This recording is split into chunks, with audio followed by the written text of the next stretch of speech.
So we had a little technical difficulty there.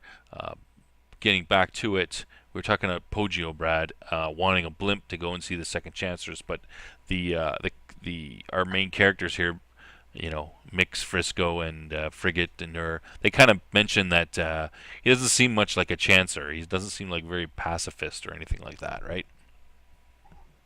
No, and when he rips them off, they all fantasize.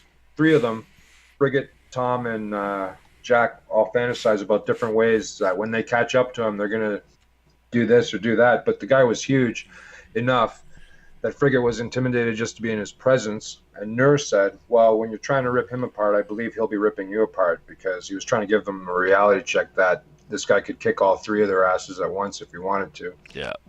And so there's nothing they can do about it. They're ripped off. They're back to square one. And Frigate was really upset because he wasted 9 months. They could have been a lot farther up the river, but now a lot of things have happened. They came clean with the identities and they're on the same page and everything. So they're Yeah. still advanced in other ways, but Frigate really regrets wasting 9 months. But the new guy realizes they were ripped off, and it's thanks to them in a way that he's like the new chancellor. If they wouldn't propose the blimp, Buddy wouldn't have split. So he had enough sense to realize he was maybe a little indebted to these guys for hooking him up with such a awesome, like that's a cool state. Maybe it's the next best place to run next to Parlando. So Yeah, uh, for sure. he hooks them up with another. With this time, Frigate proposes a balloon that looks like a wrinkled sausage from a Jules Verne story. Yeah, something Uh, that hasn't really been done before. but I believe the scene shifts actually. Uh, Yes. yes. So we ship to the Percival, the airship, about to go through the back to where it was about to go through the between the mountains into the tower. So it makes it through successfully, and they head up to the tower. They circle it, do some take some radar of it, find some stuff out, and then they decide that their Firebrass decides that he's going to leave Jill in charge. He's going to take a helicopter and he's going to take a certain people in the helicopter. They're going to land on the top of the tower, and they're going to, well, we assume investigate, right? Go in, do something. Wait, Uh, wait, wait. okay, Uh, you got to say tower like Doctor Evil saying laser with quotation marks all right, because go for it. well, when they see the tower, Firebrass is like, "Behold the dark tower," or something like that, and then he goes, "Wow, it's a mile high. Whoa, it's 10 miles wide." And if you think about it, like you convert that to inches, and you have a personal pizza or a frisbee. It's not a tower. The Pentagon looks more like a tower than this thing. So does a hockey puck or a can of tuna in terms of scale. So it's basically a really flat, really, really, really flat city size, 10 miles across. That can hold 500,000 people in a municipality with a tiny little dome somewhere on it. So let's Yeah, just see. There we go again. Math. He needed math to is make it hard. taller and not as wide. You know what I mean? But anyways, Yeah, so when I say tower, I kind of do it like Doctor Evil with the quotes tower and laser. But anyways, yeah, sorry. but the Go on. the the dark pizza, the dark frisbee doesn't sound as good as the dark tower, right? So no, you And make a good point though. shaped it Uh, like a frisbee, so I had yeah. to point it out. Okay. Anyways, go ahead. So so they land on the they're about to land on the top of the tower. Uh, quote, I'm doing air quotes now. Tower, Wow. and something happens. Uh, Firebrass calls back before they land, and he says, go check on Thorn. Thorn came down. He wanted to come with us. I told him no, and he got real agitated and acting all weird. Go take him into custody, right? Uh, yeah, she had command of the ship while he's gone, and her first act of duty is a disciplinary one. Yeah, it hasn't been 5 minutes, and already things are going to crap, right? There's only Yeah. 100 people on this airship, and already one of them, and like Thorne is I mean, he's one of the officers. And he's got an important job. He's like, head of the tail section or something. So he's not like, he's like, number 4 or 5 on the airship. But yet she's got to arrest him already. Yeah, and so that's quite a weird thing. We've already heard Thorne and Abranova speaking in that other language. I've already, although he's really cool, he's getting people head X-rayed probably to see who's an agent and who's not. So I've already suspected Firebrass is an agent, and so Abranova, who was Thorne's bunkmate and, in my opinion, former wife, but that's for another podcast. Hmm. Thorne and Abranova leave Thorne behind. Thorne doesn't like it. He's arrested because he made such a stink. And if you want to take over as Well, fire, he's not then arrested. He's not arrested yet. They tell him to arrest him. They go looking for him.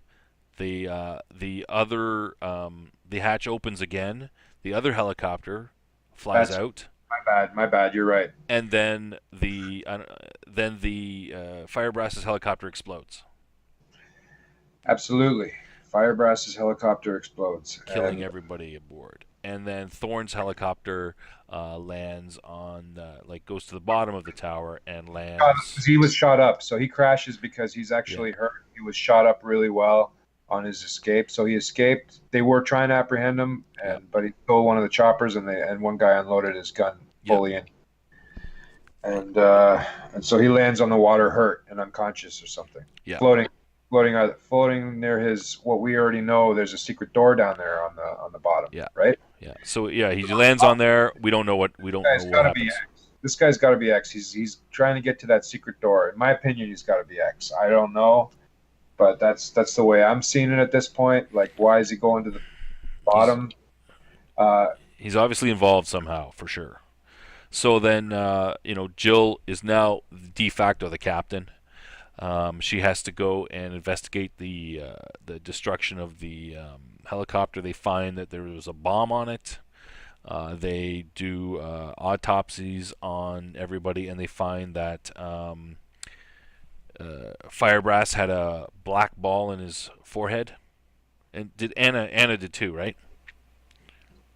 Hello, your microphone. I think your microphone's choppy. Oh, am Check I? your check your Okay. connection. Sorry. Can you hear me? Yeah. I'm coming through. So they do autopsies, and I think they find a black ball in the forehead of the doctor finds one in the forehead of Firebrass and of Anna, I believe. Yes, but he doesn't require an autopsy for Firebrass. Is apparently Firebrass is thrown from the wreckage and in such a mess that he reaches down to his corpse and pulls it up and shows Jill standing right there. That's his first act. I actually made a note of that because I didn't remember it to be that way. But yeah, he had to do an autopsy on Anna to find that she was the other one, the only other one on board, which surprised me. I thought all the ones on board would have had it, but But those two of the people who are supposed to go in are agents, we assume, right? yes, yes, and it's kind of gross that his face was that messed up that Buddy just reached into his face and pulled it out. So there's a whole so then they I believe they take the airship down close to recover the second helicopter. They find, Yes. Thorne is unconscious from his bullet wounds. They take the helicopter. They bring Thorne back. He gets treated and locked up in the infirmary, and they go through a process of attempting to get into the tower. So they do find a doorway, and they try to go down the doorway, but there's some. It's like you get a certain amount of distance, and it's like walking through molasses. And some point you're not able to go any further. And everybody on the ship tries. Actually, you should go. Piscator tries first, doesn't he? He's I'm one of the earlier ones, I I'm think. doing it in the wrong order. Yeah, so they think maybe there's something on their clothes, whatever. So they all Well, go naked. They try. Piscator's able to get down the corridor and around, um, down the corridor and around, and then disappears, and they don't hear from him.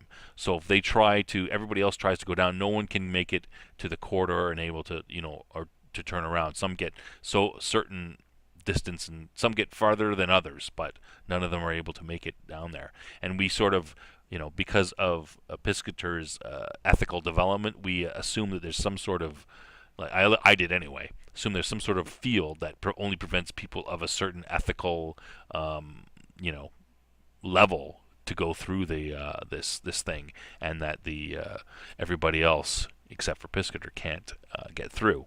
But assuming that Firebrass and Anna would make it through, I assume, right? Or at least Well, they yeah, figured it out.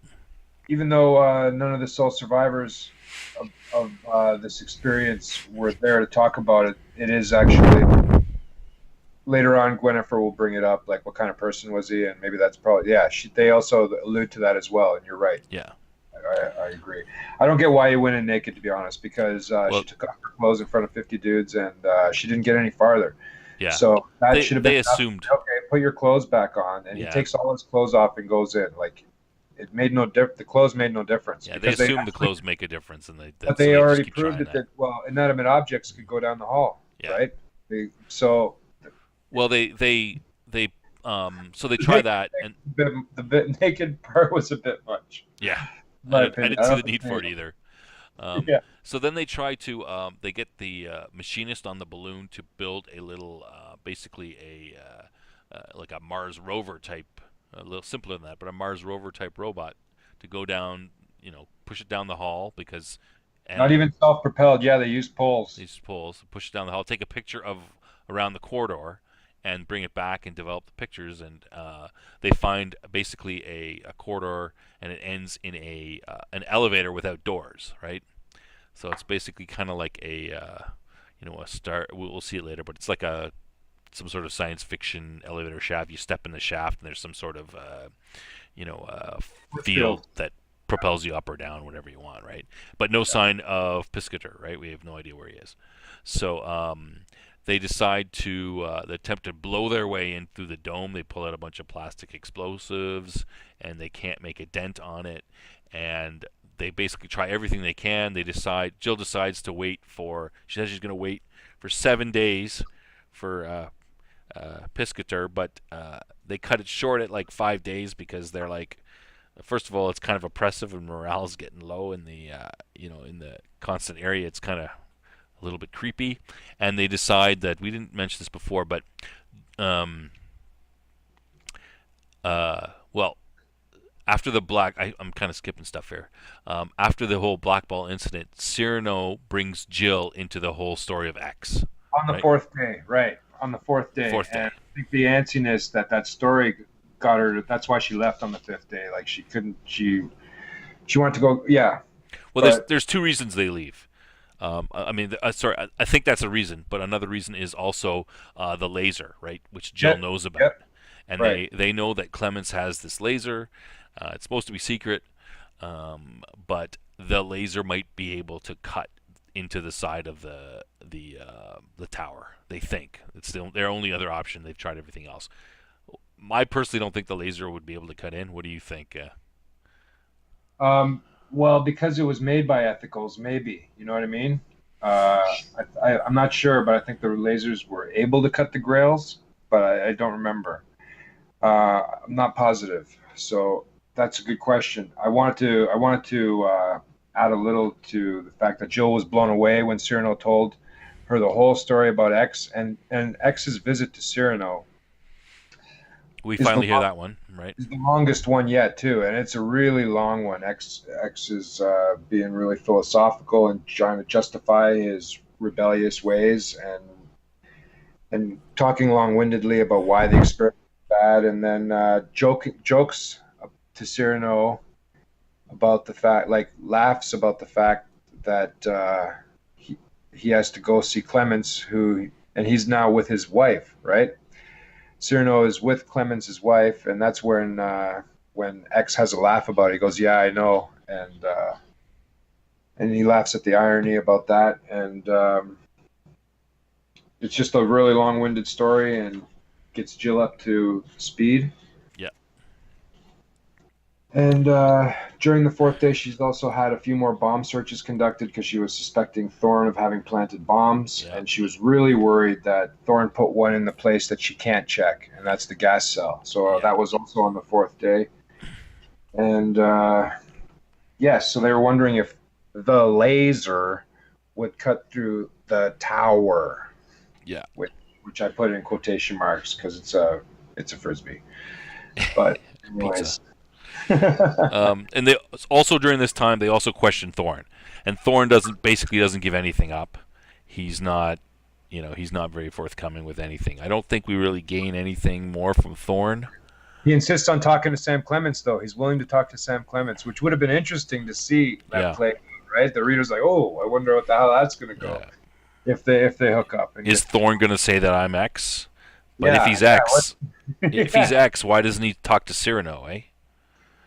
right. Because Good. Cyrano is seen. That was one of the dudes that he talked to. Yeah, see, X. Yeah, and we find out later X can really disguise himself well. Yeah. So this is something that Steve and I were talking about before we started recording. But is Thorne X? And I think should talk about all these sort of things. Maybe at the end of we're done all the books, we can talk about all the theories and everything. But I was kind of questioning this too. Is Thorne X? Because he seems to, we think that one of the, I always assume that from the Council of 12, the the male 12, the male member of the 12 is X. Like that's what I kind of assumed. He seems to be like the one who's asking most of the questions of Burton in the book. Loga. Loga, yes, and he seems to fit the description somewhat. Like Thorne, kind of, not he can. We know he can change his, how he looks and stuff pretty well, but he kind of seems to fit the description. So maybe it's him, but not sure.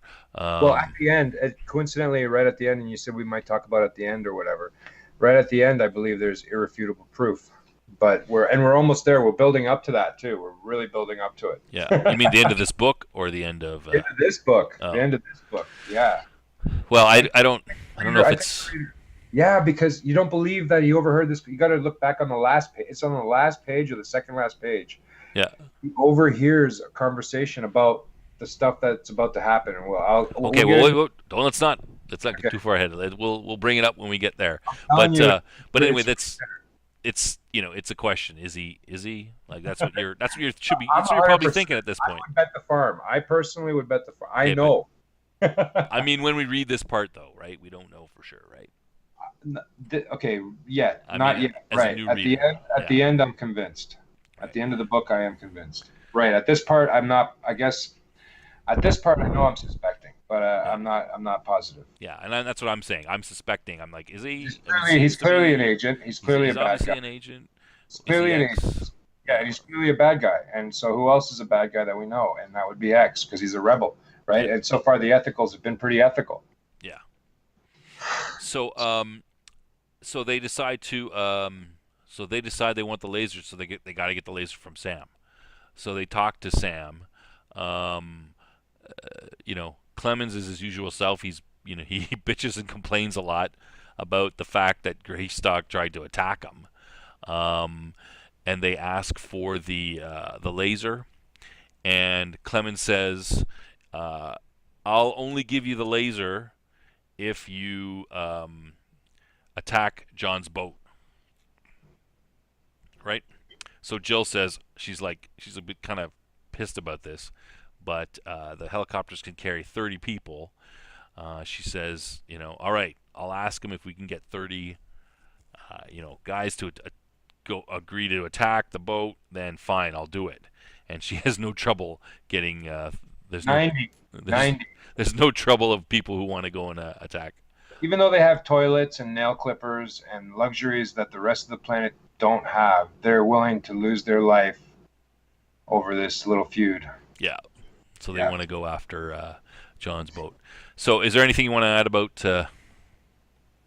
I was going to move on to Cyrano was the first one to volunteer. Cyrano was the first one to volunteer. Cyrano, yeah. Probably He's going to lead it too. Yeah, Jill rolls her eyes, and he's the obvious choice to lead it, though. And yeah, 3 times the amount of men that could even go volunteer. And it's pretty weird that people would volunteer to risk their lives when they're among the few that have even more luxuries than those pampered on the Riverworld already. Yeah. And the scene shifts. They agree to the attack.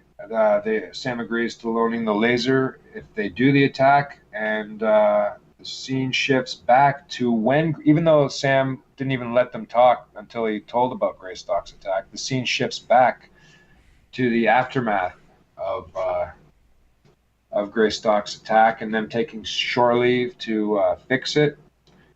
And I guess it just happened. I guess the attack just happened to him too. Anyways, Yeah. yeah, Well.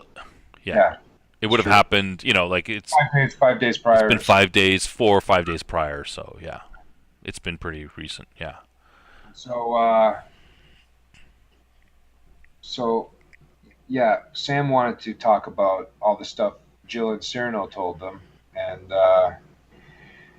this is where Gwenafris first Sam conferences with Johnson and Joe Miller, and they discuss the web of agents and potential scenarios, and they got Gwenafra in on it, and it was Joe that wanted Gwenafra in on it because he he wants her take, and Joe talks about having smelled the ethical on Earth and a few details they only touched on or didn't elaborate on much prior. They talked more about Odysseus, and it was Guinevere that brought up Piscator and his progress in the corridor based on his ethical advancement. Right. And they talked about Thorn wanting, Thorn not wanting Firebrass to get into the tower. They bring up the possibility that not only did Thorn want to go with them, Thorn probably didn't want Firebrass to get in there first, and and they even talk about the fact that the agents might possibly not even be human, and they looked forward to talking to Piscator and Jill in person. And then the scene shifts back to Frigate, New, Jack, and Tom. It talks about how they talked Novak. Just right after Novak. Okay, they talked Novak into letting them build the Jules Verne Sausage Fest balloon, Yes. and off they went with zero fanfare compared to other launches. They basically just snuck off. Novak wanted them out. It talks about them oohing and awing a bit, even though they've had some practice flights. They were really high up, oohing and awing over the Riverworld for 4 days, smooth sailing. And on day four, one of the and all the storms are typical. Every day there's a little bit of rain at this time. Every day the wind is this speed. Like weather is controlled. You know what I mean? And Hmm. suddenly these typical clouds that are always there at this time of day darted up and enveloped them. And I don't think it's. I think we're. This might be an unwritten thing. I was talking to you off the record about how he has some unwritten extra stuff, and I think that cloud enveloping them might have sensed. It might have been programmed because like if they can terraform, they can weather form and do whatever they want. Maybe this cloud recognized this as a non-ethical flying machine and wanted to ground it because a cloud. So it was smooth sailing, no issues, and suddenly this cloud envelops them and starts smashing them up and down against this iron tree and the cloud, and they were passing over the cloud, but the cloud darted up and grabbed them. And Yeah. That's Well, we know that they can control the weather, right? Because it rains at the same time every night for the same right, amount of time. So I honestly had never really thought of that. I mean, it's written kind of suspiciously. It could just be a coincidence, but you could be right. The thing is this the balloon, this blimp built by frigate is very it's relatively primitive compared to the Percival. It's very it doesn't have any motors. It just basically goes up and down, and the wind carries it wherever it goes. While the airship can is like a zeppelin. It can be like a Goodyear blimp. It can it's got motors and can you know go from right. point Its A to point B. lights are powered by candles. Yeah. It's kind of dangerous, too, because you're adding oxygen and hydrogen constantly. It could easily blow up. Um, but yeah, no, that's something I didn't think about. But perhaps it is some sort of system because it is written. It could Clouds. be interpreted that way. I never noticed it before, and only because I was paying extra attention for the sake of this recording we're doing. I paid extra attention on my last reading, and it's short mention, just like the thing I'm going to talk about at the end. But it's still mentioned how the cloud just leapt up unexpectedly, like Hmm. for no reason, and grabbed them, and that can't be ignored necessarily. It's just not elaborated on, and Yeah, that could easily be a intentional programming thing built into the environment. it's definitely a possibility. Yeah, So it could be. That's all I'm saying. It could be. no, Yeah. for sure. So the balloon, it kind of almost it crashes into Iron Tree and kind of crashes, right? Almost, but we don't know anything more, right? Jump, it cuts again. Yeah, the envelope could have easily been ruptured, and the pipes, and they make it back up, and the scene suddenly shifts to Cyrano and his crew attacking King John and the Rexus Grandissimus. Yes, the raid. So the raid comes off.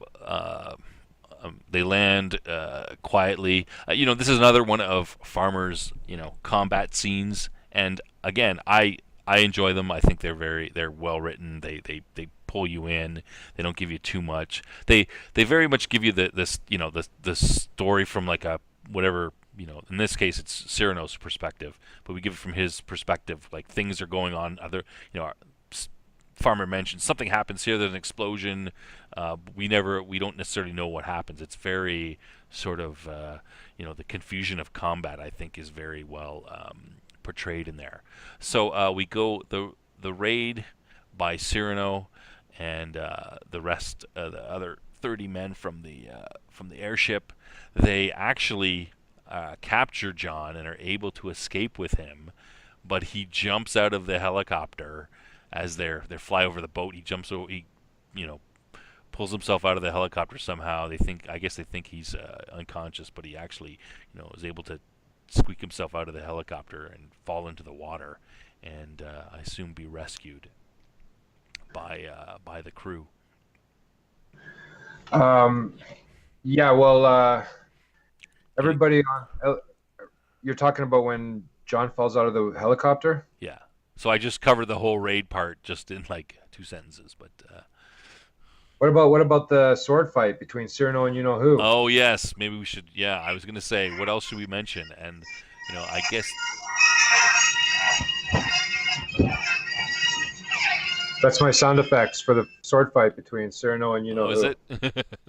So okay, so yeah, do you want to talk about that? That's probably the other most significant Well, portion of the. it's a really cool subplot that has a part one and part two again, right? Yes, And yes, wow, what a part two in your favorite part of the book where it's yeah. concluded. But don't mention that. Huh? Spoiler alert. Yeah, Okay. we should mention that part. That's probably the most significant portion of this whole raid, right? So do you wanna take it or? Well, the fact that we're not sure if John's alive or dead either. Like Cyrano says, he won't be convinced. The helicopter pilot is convinced no one could have survived that fall, Yeah, right? yeah. And because he landed on a hardwood deck, I and thought he landed in the water. I thought he landed on the deck. Oh, okay. Well, Yeah. we'll turn it back a little bit. So before the helicopter takes off, they've got John in the helicopter. They're trying to get all their men They're waiting for Cyrano. They're back. waiting on Cyrano. Yeah, they're waiting for Cyrano. He's kind of waiting for any other stragglers to come. Um, And because the boat was on shore leave, they happened to catch the boat on shore leave. Cyrano is the one who actually, like most of the crew were off. That's why the thing was coming off without out a hitch so much, because a yes, lot of the crew were on the shore, and Cyrano pulled the boat off the dock without even untying it. So he ripped the dock up, and yes, one guy managed to, all the crew trying to get on the boat, one guy managed to run along the dock while it was exploding up like a Tom Cruise Mission Impossible scene, and jump on the boat. And I yes. don't know if we're told who that is. We're not told who it is, but We're not told who it is. but You we go ahead. but we basically know. I mean, we basically know. I don't know So if we know. Do we know? Because you know so what? I don't think we know. I think we find out. Oh my God, that was. I don't know. I'm not sure. Yeah, we find You out for don't. sure in part two who it is because they Yeah. introduce each. Oh, Yeah, but we don't find out now, but we know who it is. But anyway, so this mysterious person is able to get up, and he's able to engage in swordplay with Cyrano. we don't And even know that that guy's been on the boat yet because his story is cut off a long time ago, and it's been a while since we got back to him. yeah, Right? yeah.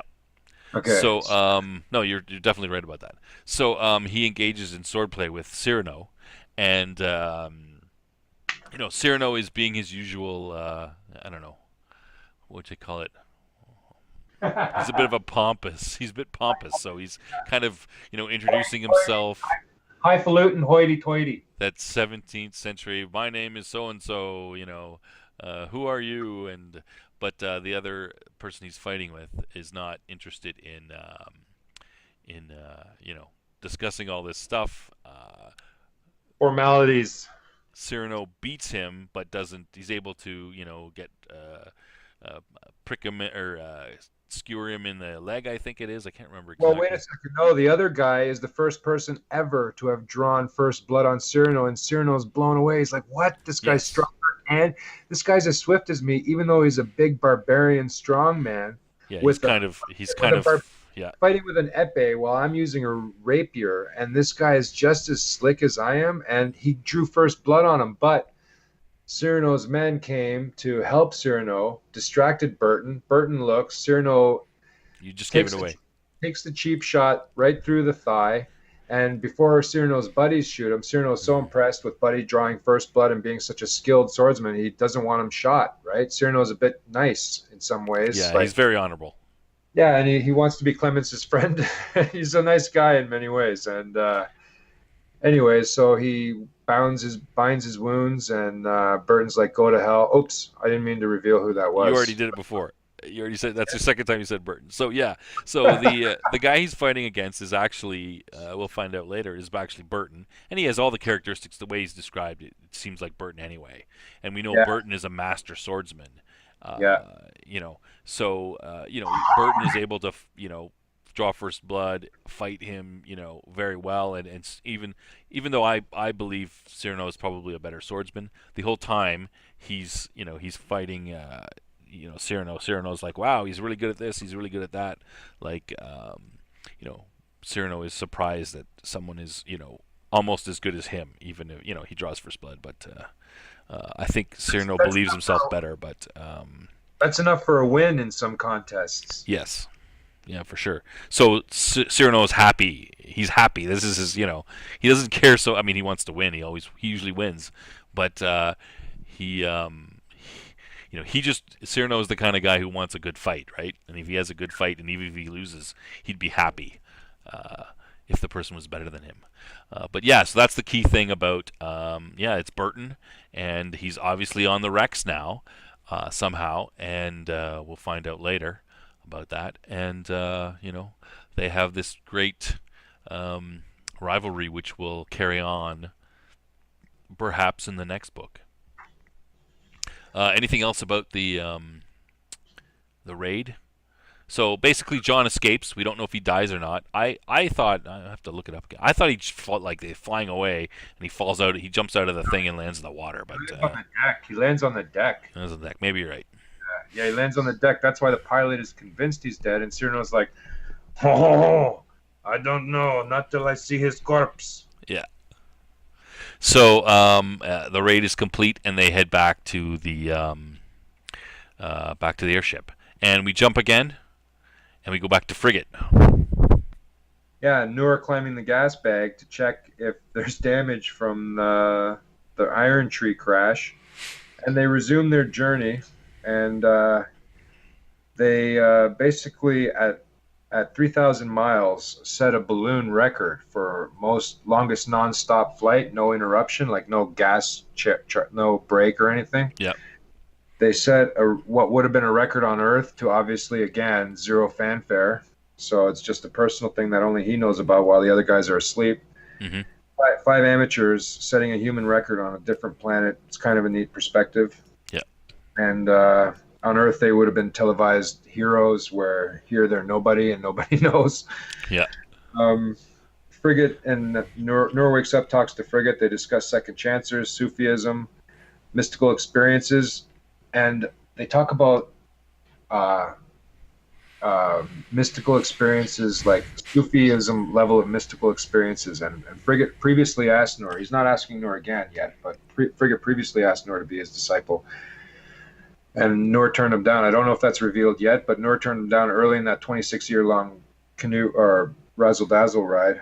Um, Anyways, they're discussing a feeling of all being right. And on a personal note, once in a while, it could be just a random thing. I'm driving down a highway and nobody's tailgating anybody. We're all moving at a normal clip. And it's not necessarily that at all. But sometimes you get a feel. I don't know if you know that feeling, but all being right in the universe. Like, it doesn't matter that I have mortality and I'm only here for my short time and I'm only amounting to this or whatever. But they're talking about a fleeting all is right in the universe feeling. And Yeah. I think I can, personally, I really enjoyed that part because I think I can get there with that. I once in a while get that. Yeah, I've had that experience twice in my life. And I remember one of it. I can't remember when the second time. I know I had it a second time, but one of the times was while practicing martial arts and working with a partner, and it was that sort of I call it in the groove thing where your opponent is supposed to we were practicing something. My opponent was supposed to be uh, punching me, and I was in the groove. I sort of, not that I saw what he was going to do beforehand, but I would just, whatever he would do, I would just block it, and I would be able to, like, it felt like I was just in a groove, and I almost knew what was going to happen, and was able to respond, instantly. But yeah, I've experienced that twice. I think I can't remember the second time, but yeah, that was one of them. Very cool. Yeah, I really enjoyed that part. Noor called it hijabi and dismissed frigates as false hijabi because frigates was and Oh, you cut the out for a second second time it there. was only a very fleeting thing. So Noor dismissed frigates as a false hijabi or revelation. Right. So, and then we have a merging of the timelines, so to um, speak. Not timelines, but the separate stories, a merging of them. yes. Okay. Well, two of them. Yes, two of the flying stories, right? Yep. Yeah, because while they're talking, Pogach is looking out the window, going, "What the heck's that? Hey, look at this!" And he's looking at an almost kilometer long, super high tech looking flying blimp with fancy lights all over it, right? While they're flying around in this weird sausage thing that you see Yeah. drawn in the margins of Mad Magazine, right? Yeah. Um, And that is, of course, the airship with uh, Jill, and the raid already have been returned. I think. I don't know if the raid has come back yet already. right. No, the raid has, yes, the raid is complete. They're on their way asking for the laser. They're on their way to go get the laser, and they run into this ship going up the opposite way towards the tower, right, where they just came from. Hmm. And uh, they happen to cross paths. And the Parseval, we're looking at this from Frigate's perspective. The Parseval is flashing Morse code, and Frigate recognizes it as Morse code. But he's like, I don't know Morse code. Hey, does anyone here know Morse code? Everyone's like, no. And they're all looking at this, pointing out the window. Everyone's awake. What do we do? Yeah, what do we do? And then I guess they're elevating and they're they're emitting gas at a time when there shouldn't be any fires. And the scene shifts with them screaming at Pogach to stamp that cigarette out, stamp that Hmm. cigarette out, right? As if the thing's going to blow up. So you're thinking their ship is going to blow up, Right. right? You're thinking the sausage ship is going to blow up with the five guys in it because they're yelling at Pogach to stamp out a cigarette, and the scene shifts. That's a real cliffhanger one. Yeah. Sure. No, it's good. And Well done. it shifts to Jill being disgusted right after, like, even though that's Jill in the Parseval, it shifts to her a little bit earlier, being disgusted by the amount of crew lost Yep. from the Rex invasion senselessly, and and while asking for Sam with for the laser. So it only flashes back a few minutes because while asking Sam for the laser, she sees this balloon. Now she's seeing the balloon from their perspective, right? Yeah. And Sam, a balloon. Yeah. So it's, They call it a UFO. I like that. yeah, and then but then Jill does tell Sam it's a balloon, and he goes a balloon. So it's not them then, right? So Jill and Sam already talked about them. So Jill revealed, they're talking on the radio, right? yeah, And they're like, and "What's that?" and then they're seeing this, and meanwhile the belly hatch is opening on the blimp at the same time, On and the airship. they're not that far from like the Parsival recently just crashed. I think they're in a valley at this point, and they're not quite over the mountains. And people on the No, ground. no, the Parsival hasn't crashed. They've No. I know. This is shortly after the sausage ship crashed, right? The Jules Verne. I'll call it the Jules yeah. Verne. Jules Verne No, was frigate ship has no. They crashed, but then they've come up again, and they were right, up, but and they there was haven't elevated discussion. too high. They haven't elevated. They've been cruising relatively low from that Yeah, point. It wasn't too long. It was fairly recent because Noor had not long since checked out everything, and it wasn't too right. long. Like the crash had not just happened, but it wasn't too long before. Yes. And and they're people on the ground are spotting them because they're not near the ground, but they're not too high above the mountains or anything. They're over the valley, And the and airship's really big. people are yeah. The one airship's huge, and the one will make you see the other.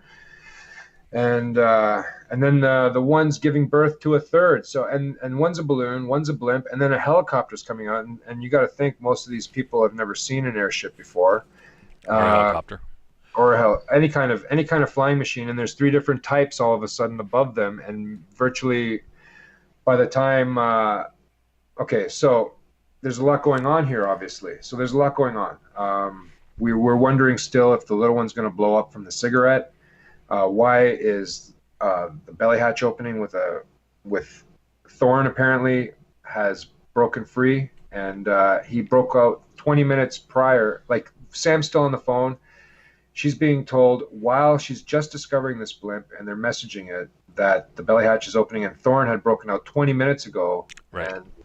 and overpowered four guys, ripped intercoms off walls that were you'd assume really well secured because they were remarking over the fact that he ripped it off the wall with his bare hands. Yeah. And Thorn escapes, and suddenly panic that was in Jill earlier about Thorn having possibly planted bombs in the gas cell before they even left, like during the construction. Hmm. We're taking her over again, and she wanted to bring this ship down. Yeah. So she decides like there could be a bomb. We gotta get down to the ground as quickly as possible and evacuate. Right. Yes. And okay, so as they're descending, um, I okay, so there's an explosion. Does the, the the helicopter does the helicopter crash? First of all, I think the helicopter crashes. The helicopter does a crash landing, and yeah, it is because another boat comes along and salvages it for parts. And so there is So Thorn crashes the helicopter, and Jill tries to descend the Parseval to save everybody on board, but she doesn't make it.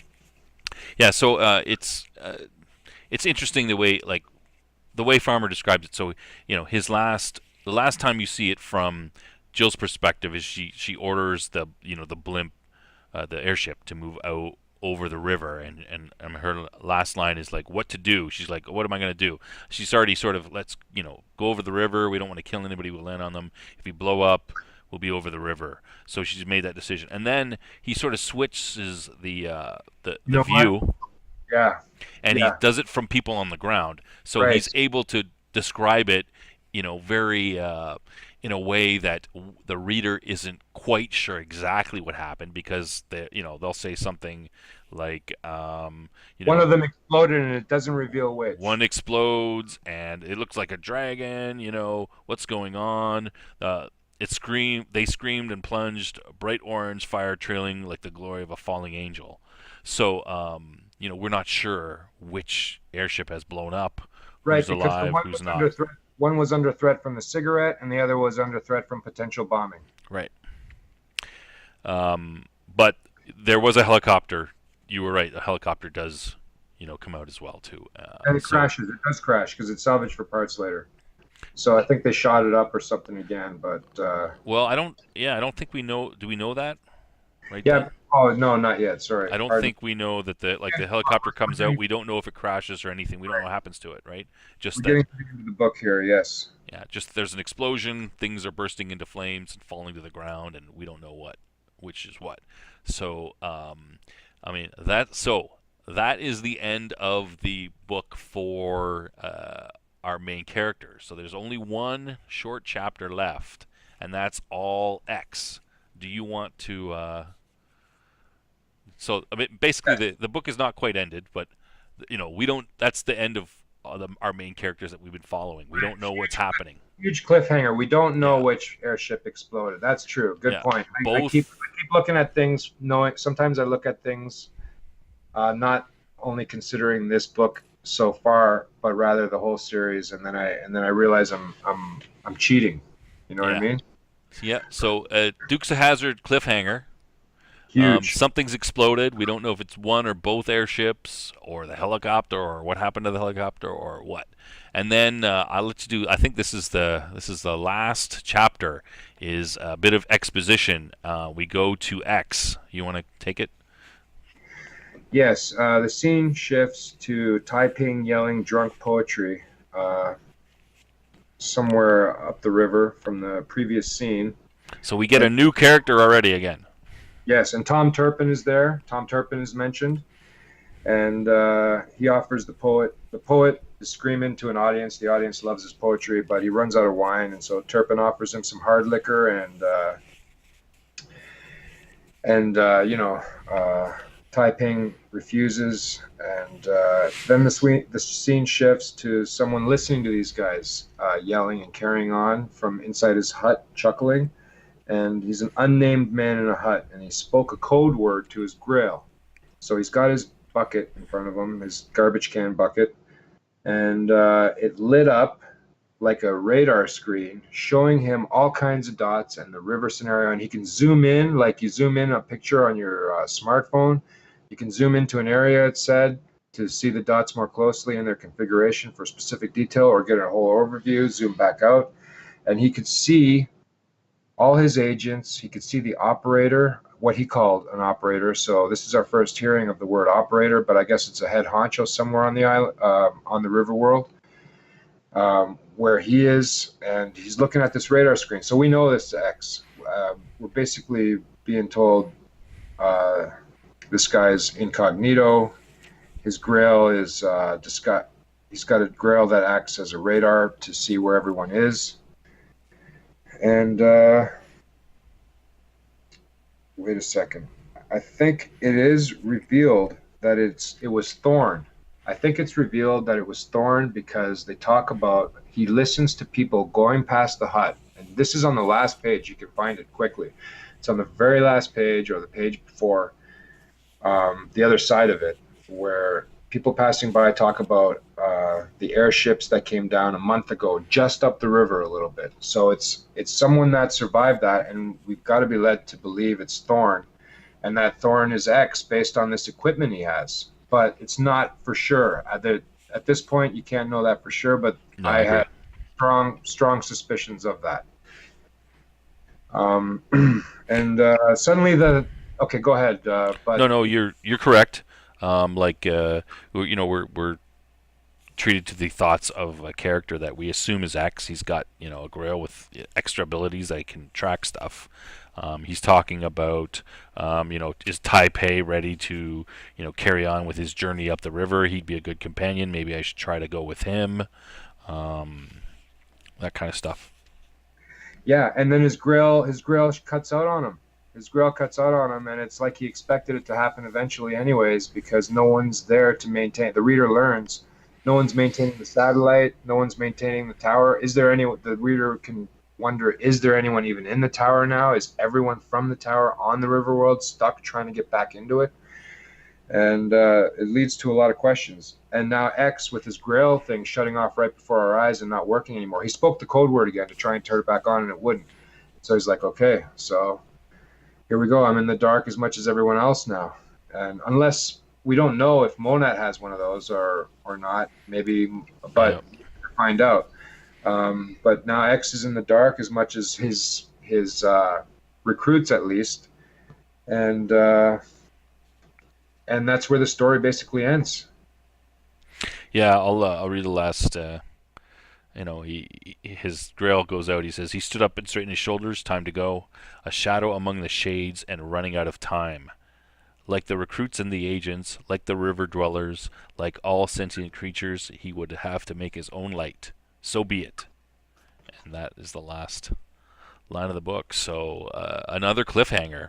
You're exactly right. We're not sure what happened to some of our main characters, who exploded, who didn't make it, and as well, even X has seemed to have lost his at least his ability to track everyone else, which seemed to be. I think it's implied that it was an advantage that he had. So implying that maybe the other agents didn't have that in their grails or not. But Right, and didn't think of it. And maybe they have the ability to create whatever they can possibly think of, and they just never thought of it. And he did. He was cunning enough to give himself that edge. yeah, yeah. But so things are coming to a head. More people are moving towards the tower, but yet the good guys, the X, has less of an advantage than before, and that's the book. So I That for was our quick. yeah, that was quick. So Oh, our last question, I had a final question. What's going on? We'll keep it we'll keep it short, because I think maybe that it deserves a whole stream in itself, discussing about the theories about what's going on. But I had my final little question before we ended off. What's going on? Who's who? What are there? What factions are there? Are there just two factions? X and the guys he talked to, plus the agents, or is there more? What do you think is going on? And remember, you gotta do it as if you don't know about the other books. I'll repeat my questions. I'll edit it out there. So what are your theories about what's going on? Who's belonging to who? Factions? How many? Who's in what faction? What's going on? Go ahead. well, I think I think we've been revealing more than we should, even in some ways. But I thought the story with okay, like who Cyrano fought. I didn't mean to reveal that. I guess it's not revealed that they even get on the boat yet, is it? In this book, if well, it is revealed that they got on the boat because the reader does figure out that's Bert and Cyrano's fighting. But the story about how they got on the boat's not even revealed yet. I did talk to you earlier about me thinking that Firebrass knew who Thorn was, and Obranova, and that they kind of thought they Thorn was. I believe Thorn tricked them. I think Thorn is X, and I think Firebrass is one of the Round Table guys, and Obranova is one of the Round Table guys. And I think they were bringing him back to justice. And I think that Stern guy that died, I think he was in cahoots with X Thorn, and and that to get his wife back, he used maybe he played along to the fact that because they're ethicals, they want to rehabilitate him rather than persecute him. They think he's sick rather than a criminal, perhaps, Yeah, right? yeah. That's been stated early He's like, on, that and if whatever X is mass doing, murder. Yeah, he's got to be sick. He can't be against us. right, He's right. But insane I if think he's. yes, and I shouldn't reveal too much, but like he can be a pretty ruthless.